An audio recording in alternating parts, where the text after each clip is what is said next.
Dale Koestler. Could And you that spell? last name is spelled Koestler.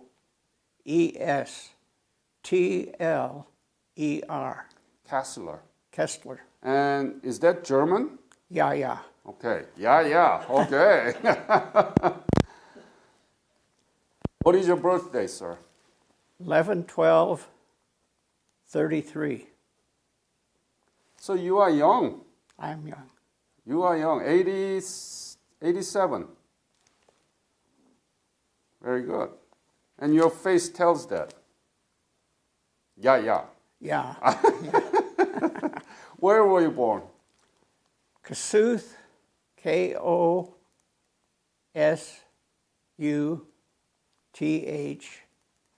County, Iowa.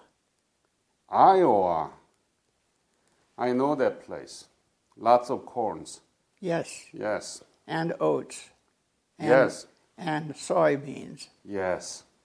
I just had oatmeal this morning for myself. I love it. Yeah. So, Kuth, how do you pronounce the county name? Kossuth. Kossuth. Is that German also? It was Hungarian. Hungarian. He was a Hungarian who was trying to break away from the Austro-Hungarian Empire. And a lot of the people left Hungary at that time to come to the United States. Good. So tell me about your family background when you were growing up in Kossuth County. Your father, your mother, your siblings, brother and sisters. Well, we were farmers. Yeah. And we had a small farm. And my grandfather had a larger farm just a mile and a half from where we were at. And one of my great uncles is written up in the Iowa history about his modern farming. He had electricity out on the farm away from everything in the 1920s. He put in his own, he had in his basement all these batteries in big glass jars. They were set down there. And he had a little windmill on his barn. And his cows, when he brought them in, they could dip their nose in a dish and it would run water into it. And he didn't have to carry water to them separately. So did you have an animal in your farm? Oh yes, we had. What kind? Well, we had horses. We farmed with horses. We did the plowing and cultivating with horses. And we had the cows, and we milked them and separated the milk, and we sold 12-gallon, big 12-gallon cans of cream to the creamery that came by and picked up 2 of those every week through the winter. How many cows? What? How many cows did you have? Well, it varied, but from 12 to 15. 15. Would be in milking. And of course we bred and got calves from them and fattened the calves. So. Did you have to work for them, right? No. We had an Australian Shepherd dog that I don't know where my father got the name, but she was called Bondo. Bondo. And he would come out in the evening, and we had pasture laid down a hill from our place. And he would bring her out there to one spot, and he would say, Bondo bring up the cows. And she would go down into the 20-acre pasture that we had, maybe more than that. And she would bring them all up. Wow. And we had as many as 14 cows that we milked. So that's like a movie scene. This Yeah. Australian Yeah. shepherd. Yeah, he had bought him somewhere. I think he had gone out when Australians brought a load of trained dogs to the United States, took them around to farmers and sold them. And he happened to buy this one that was called Bondo, and I don't know, where the name came from or anything. Bondo. Yep. And I was amazed by this as a child, because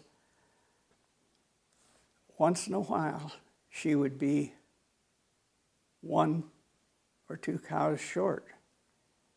And my father would say, Bondo, you missed 1 or you missed 2.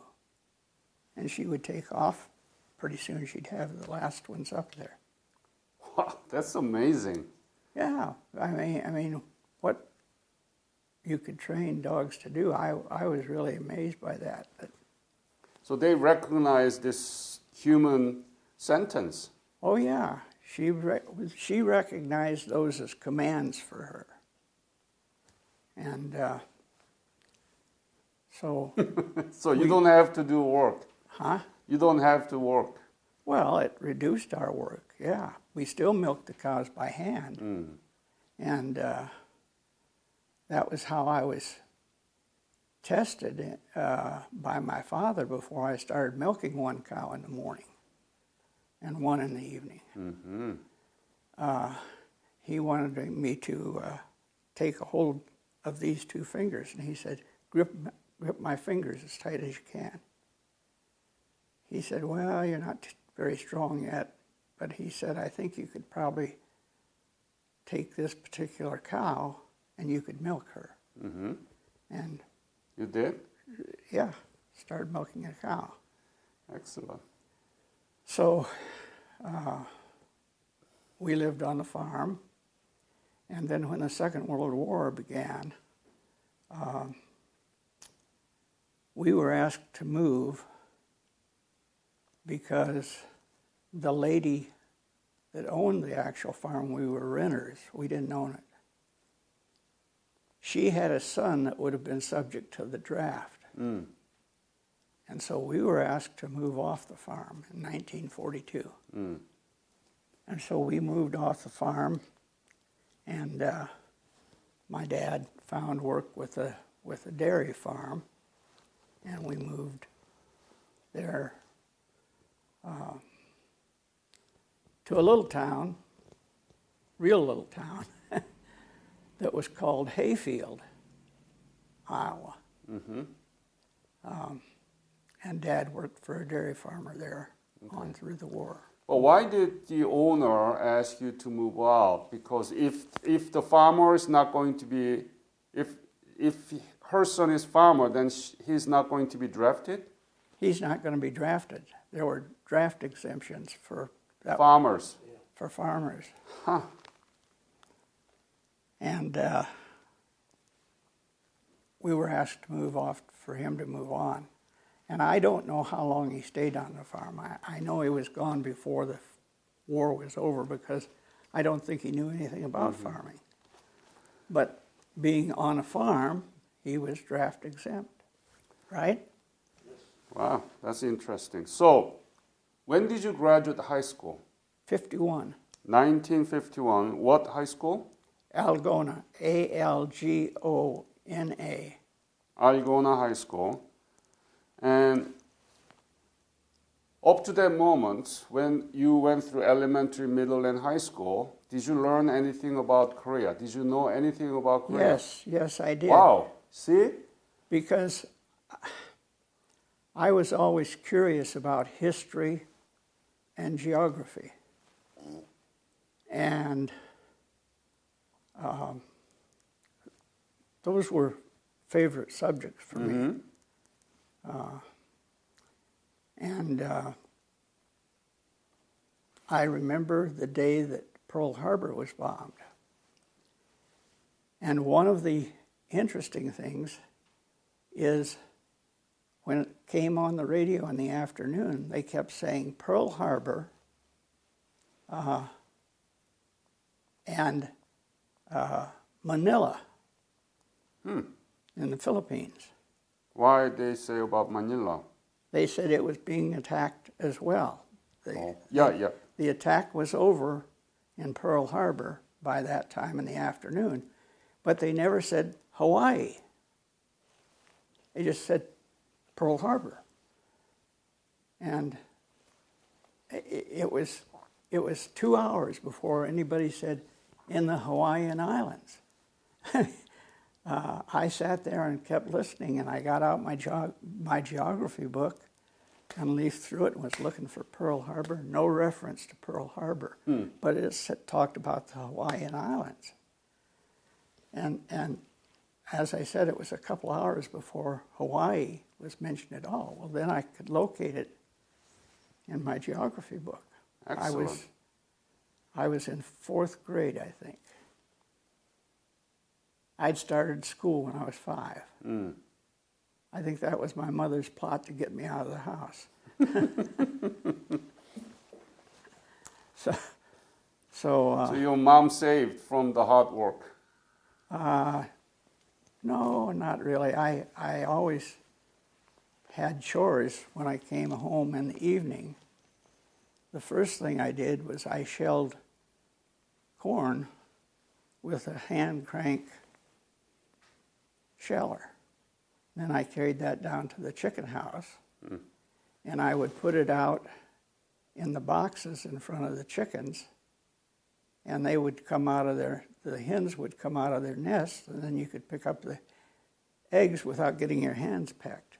I mean, if you just reached in. Yeah, I had experience. Yeah. So you were very interested in history and geography, and you knew where Korea was. Well, I knew there was a Korea. I didn't know, I can't say that I knew specific location, but I knew it was somewhere in the Pacific. And so I was able to look it up in my 4th grade book. I started school when I was barely 5, and had a wonderful 1st grade teacher. It was a one-room country school. My 2 brothers were there. 4 of the Carlson kids were there. 2 of the Weber kids were there. And Applegate's girls were there. So anyhow, I was the only one in 1st grade. And so a lot of times she'd just say, come up here, Dale, we're going to work on the alphabet and numbers. And we had the big letters and numbers up on the board, and she'd point to one and she'd say, what's that one? What's this? What's that? And so she had all 8 grades, but there weren't children in every grade. There was one girl, I was in the 1st grade, one girl in 2nd grade, and then we didn't have anybody in 3rd grade or 4th grade. So then she started with 5th, and my one brother was in 5th grade, and one brother was in 7th grade when I started. So you got all the attention from the teacher. Well, yeah, when it was time Excellent. to do my, you know, and she was really nice to me, I felt. You know, it was just like I was part of her family. And that's the way I felt she looked at all the kids in the class. What's her name? Miss Wolf. Miss Wolf. Wolf, Yeah, Wolf. W-O-O-F. L. Yeah. It's a very fortunate to have a teacher like that in a very early childhood. And so, how did you come to know about the breakout of the Korean War? You were in the high school, right? I graduated from high school, and the Korean War started in August before my senior year. I think it was June, actually. June. So a lot of, we were in a farming community, and a lot of the boys remembered the Second World War. And I mean, all of us remembered the Second World War, and we went down in 2s and 3s and talked to the recruiters. And we tried to find out what they were offering. And they gave us a little exam. I don't know what happened to you. You didn't get one, maybe. But the ones that we had gave us a little exam. And I and one of my friends both scored high enough on the little exam that we were given that he said, I can guarantee you, each of you, a school. We had a third one with us. He said, your responses and your knowledge. He says, well, I wasn't very good in school. So 2 of us got assigned to go into the Navy. The Air Force didn't offer us anything. The Army didn't offer us anything. What did Navy offer? They were interested in people to be aviation mechanics, radio men, ordnancemen, and I became a metalsmith, which was what he became, I think, or something to do with the aviation outfit. But they promised me a school in the aviation trades when I finished the first 8-week school. Where? Jacksonville, Florida. Jacksonville, yeah. So when was this? That would have been in 1952. When, about month? Well, I went in October, and went to what was called A&P school at Millington, Tennessee. Memphis. And when I got through that, based on what we had done there in school. You went down to Jacksonville, Florida. Yeah, Jacksonville, Florida. And if you finished well enough in that first school, you were eligible to go to a second one, which I went to aviation structural mechanic. Aviation what? Structural mechanic. Mm-hmm. Explain it. What is it? It's a metalsmith. Okay. And I was pretty good at welding.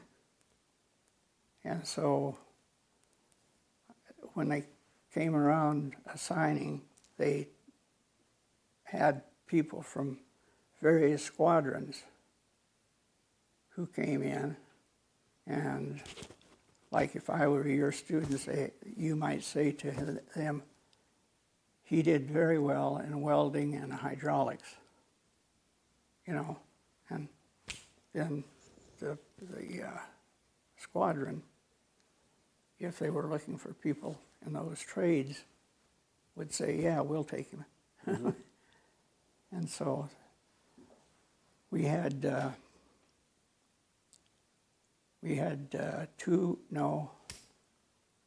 2 weeks leave when we finished that second school.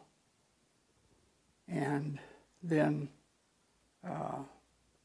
we had a choice. They put all of the billets up on the board and said, these have openings for that would be most in line with your skills. And they put up 2 squadrons of patrol planes, VP-23 and 21 and 23 up. And they said, you're eligible for this. You might eventually get into a flight crew. You're coming in new, but you'll have, as time goes on, you'll become eligible for being in a flight crew as well. Oh. And I said, that sounds good to me. Because I had gone in wanting to go to flight school, and I passed everything except the eye exam.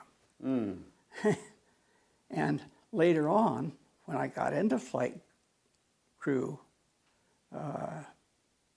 about 2 years in my service, 2.5 years.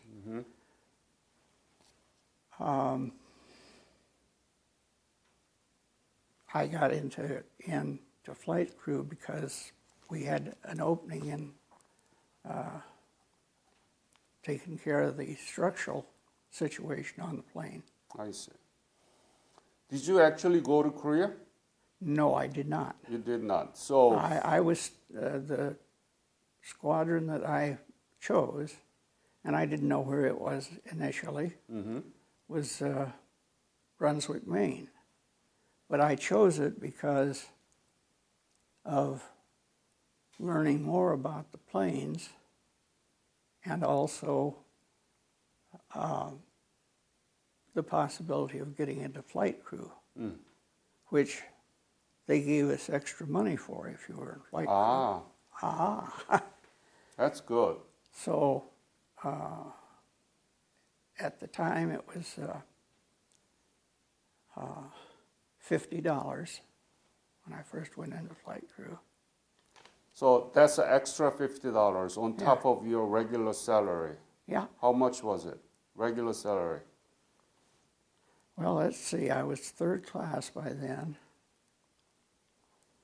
So I'd have had 140 base, and the flight pay was $50 at that time. So you made quite good money. Yeah. I managed to buy a car on it. I mean, Wow, that's nice. it wasn't much of a car, but it was. And you didn't have to be in the ship, right? No. No. No. So you're a Navy flight crew member. So where were you? Patrol Squadron, Brunswick, Maine. Where? Brunswick, Brunswick, New Jersey? Maine. Maine.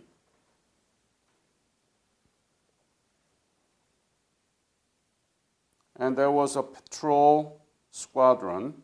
20 VP. 20 BP? No, just V- VP. VP 23. 23. I was in VP 24. You were, okay. So did you know each other? No. Not no. at all. He was in Virginia, Bethesda, Pax River. Pax River, and I was in Brunswick, Maine. So I was not very far from getting ready to get discharged, and they were going to send me aboard ship. And so I went down and talked, and I was pretty good friends with the leading chief. He and I got along well, and I never screwed up anywhere in terms of being absent without leave or anything. And so he said, well, yeah, you only have, we'd be transferring you for 5 months. And I said, yeah. I said, I just soon stay here. So I got orders and everything to transfer to down into Virginia. But about 3 days before I was supposed to pack up and go to Virginia, the chief told me in the morning, after our morning muster, he said, we're not going to send you, Dale. We're going to keep you here instead of transferring you for that amount of time. So I spent my whole time with VP 23. And we did some search and rescues. And we lost one plane and one crew that went out to take off early in the morning. And they only had one man in the tower, which was against all rules. And the plane took off and lost power on takeoff and crashed in to the water, which was right off the end of the runway where we were flying out of that day, and lost the crew. So, you know, mine was really, in many ways, was really uneventful as far as getting in directly into the war.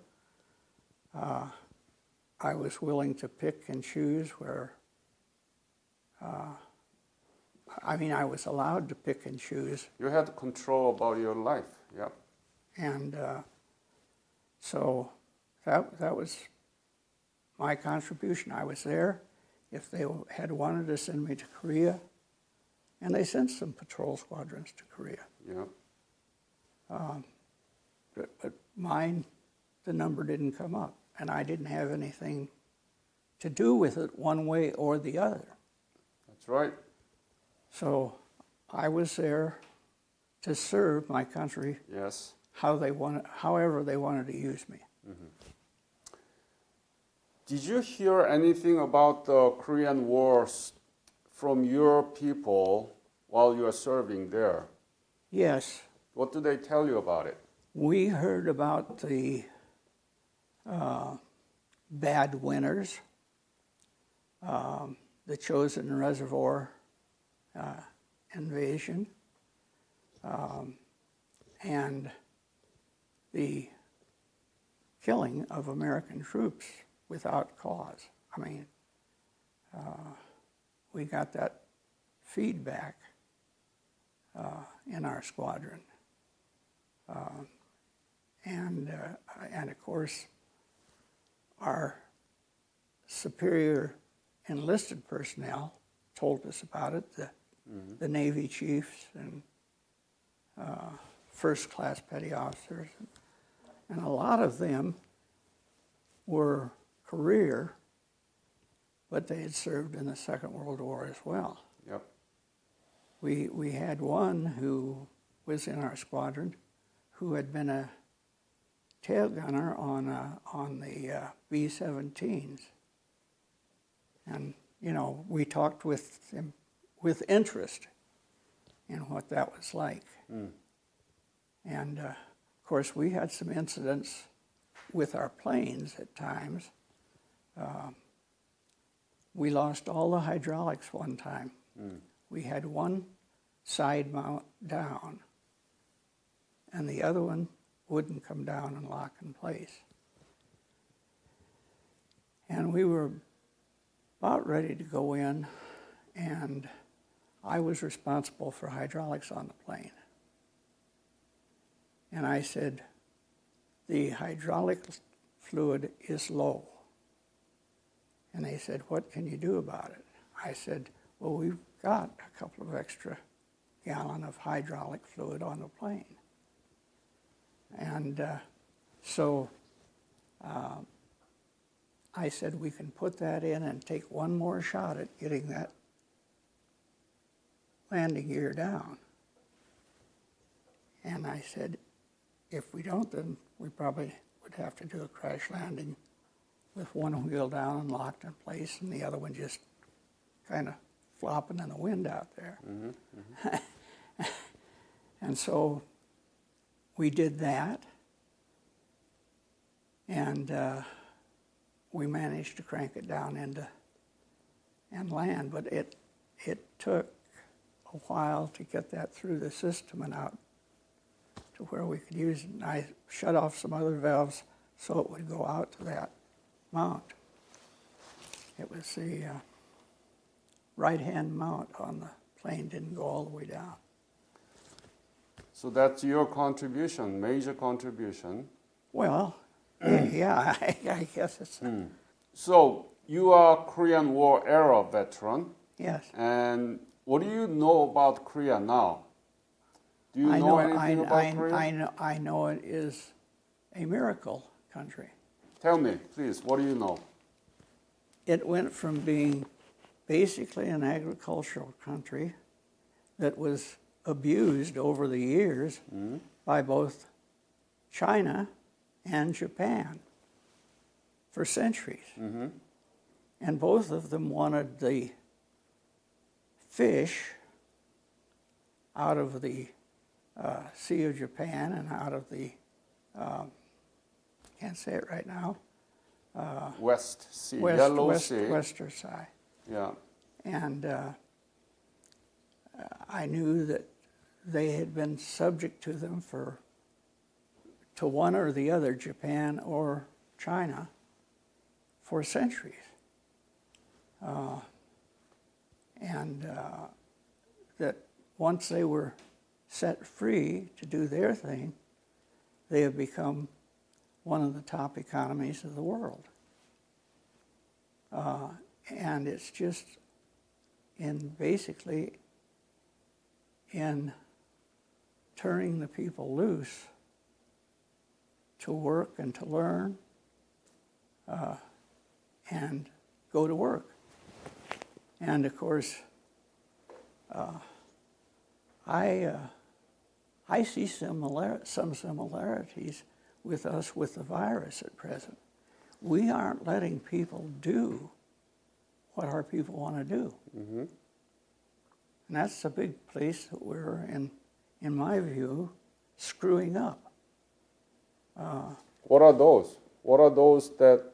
The restrictions on, all the kind of restrictions. You restrict people, you don't get their best ideas, their best work. What restriction are you talking about? Well, the restrictions of moving about. Huh? Restrictions about moving about, taking our children out of schools when they need to be in schools.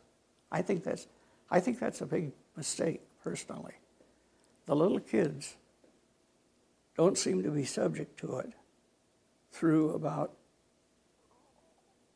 6th grade at all. No, nothing in it. They should be in school. We're hurting their life by them not getting instructions in basic education. Because you can't go on to the advanced education until you got the basics. You build a basement, then you put the house on top of it. But children's being killed by the coronavirus too. No, there are very substantial number of anyway. So why do you call it miracle about Korea? It's a miracle. They've become, I think, the world's #1 shipbuilder, which Greece was the #1 shipbuilder. Oh, you know that. Yeah. How do you know that? I read quite a bit. Uh-huh. You know. #1 shipbuilder, and what else do you know? Well, you're maybe number 3 or 4, 5 in automobiles. Automobiles, yeah. Yeah. And so it's a miracle where Korea has come in our lifetimes. I don't know how old you are, but I was born in 33. I told you Right. that. So that is a short span of time for a nation to become powerful in terms of lifestyle, in terms of having a military, and of course, the United States was lucky, and Korea was lucky, because we had a man who, at that time as president, who came from a little bitty town, Missouri. President Truman. Yes, and he was interested in allowing the people to show him what they could do. And he said, "We want to see you as a capitalist country." And you were fortunate. Roosevelt was a president who really knew nothing about people working on the farm, people working in a factory. He was a rich, very rich man. He didn't know what he was doing. Mm-hmm. Hoover, they would have been better off to keep Hoover in, because they went to Hoover to reorganize and come out of the Depression. So anyhow, I'm sorry. No. You're making good points. So it was miracle, called Miracle on Han River, because at the time the Korean War broke out, Korea was one of the poorest country. And Gene and I've been doing interviews yesterday and the day before yesterday here, and everybody talking about how poor Korea was, how destroyed Korea completely at the time, and they never knew that Korea would become like this today, 11th largest economy in the world. Mm-hmm. It's a little bit bigger than Indiana, smaller than Iowa. We don't have a drop of oil. All the natural resources in North Korean side. There was a rice paddy all over, but now it's the 11th largest economy in the world. But we still don't teach about this good story that came out of the services like your, Korean War veterans. Why is that? Why is it known as forgotten war?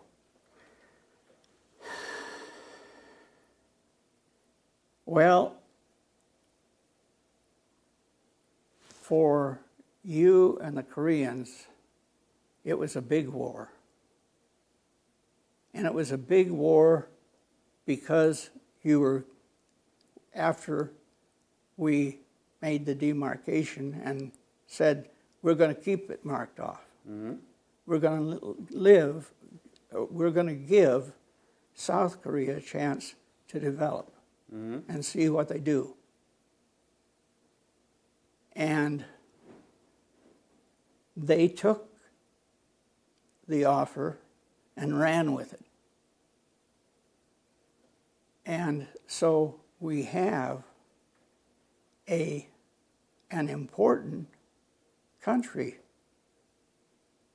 not only to Korea itself, but to its neighbors. It's a functioning capitalist system. And the capitalist system is very simple. It says you work and make a success for yourself. You get to keep the benefits of it. Yeah, but why it's been known as forgotten war and we don't talk about it in the school? That was my question. Well,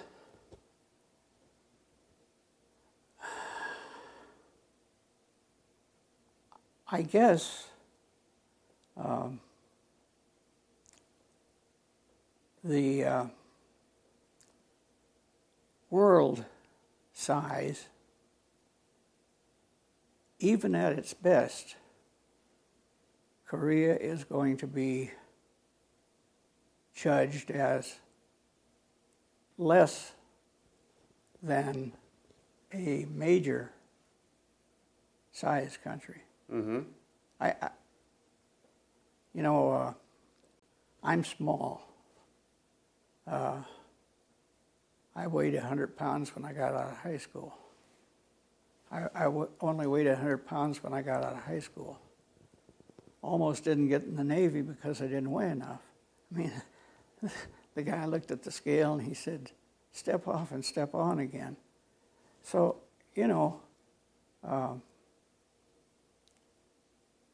on the other hand,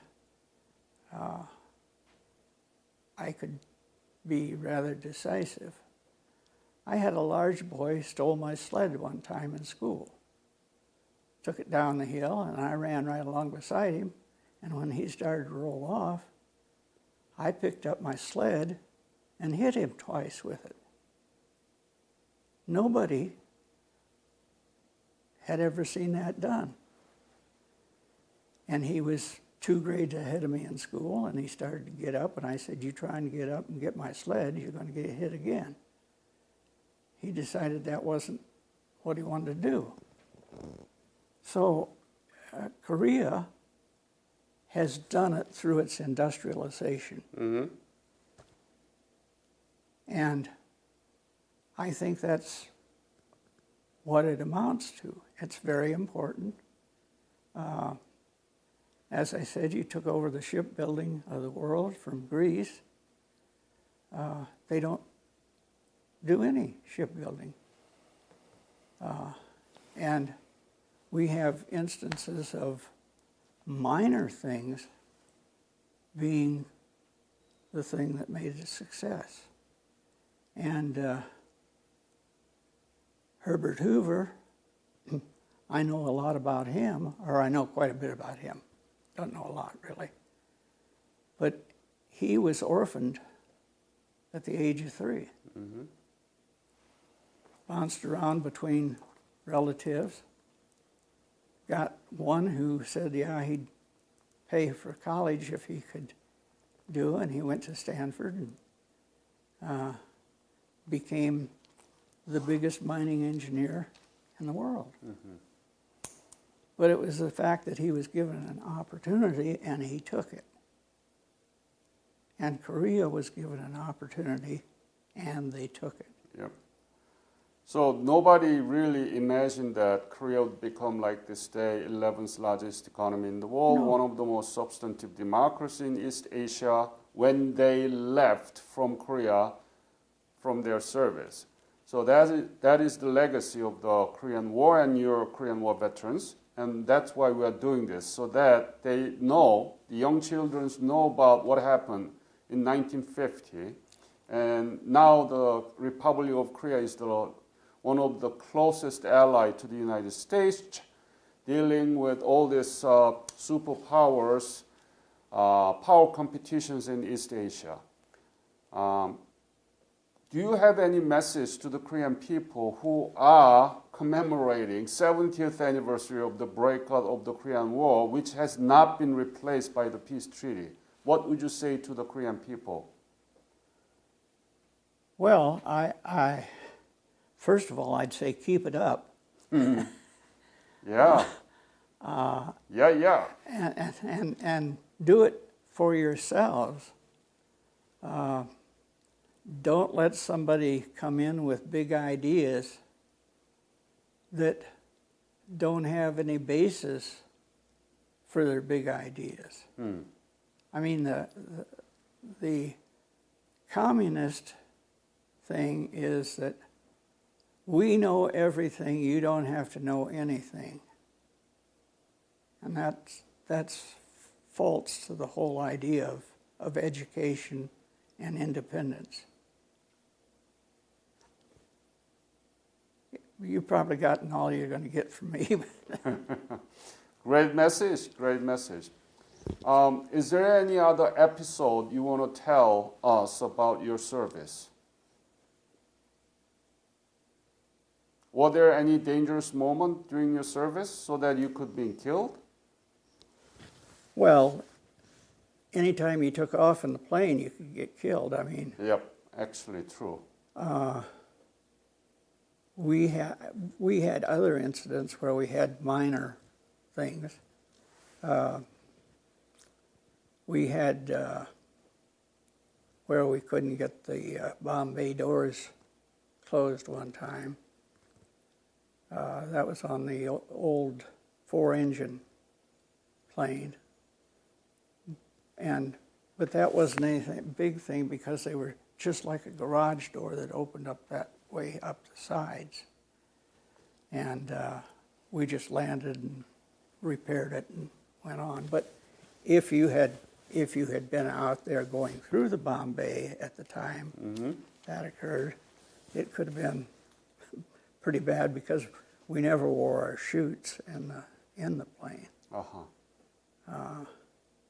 And after we lost the one plane, we found out that they weren't in proper position for a crash landing because it was so early in the flight and they had no advance warning. But, yeah, we lost a crew. The funny thing about that crew, I knew all the members of the crew, the officers, the pilots, and the enlisted men. And I didn't do it consciously. But I tried unconsciously to put those men out of my mind. They were gone. There wasn't anything that could be done about it. And I had been friends with two of them in that crew. And I tried to block out thinking about that could happen to anybody in the squadron anytime. So that was Hardest moment. not pleasant. But I tried to Lock it. lock it, yeah. So, anything else you want to ask me? No, we had a long interview, almost 50 minutes, and you've been terrific. And I also appreciate that your knowledge about the Korea before and after, and you knew that Korea was the largest shipbuilder.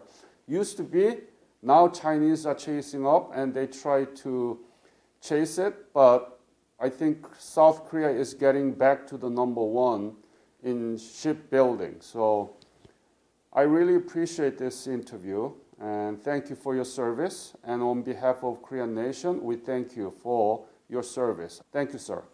Thank you. Thank you.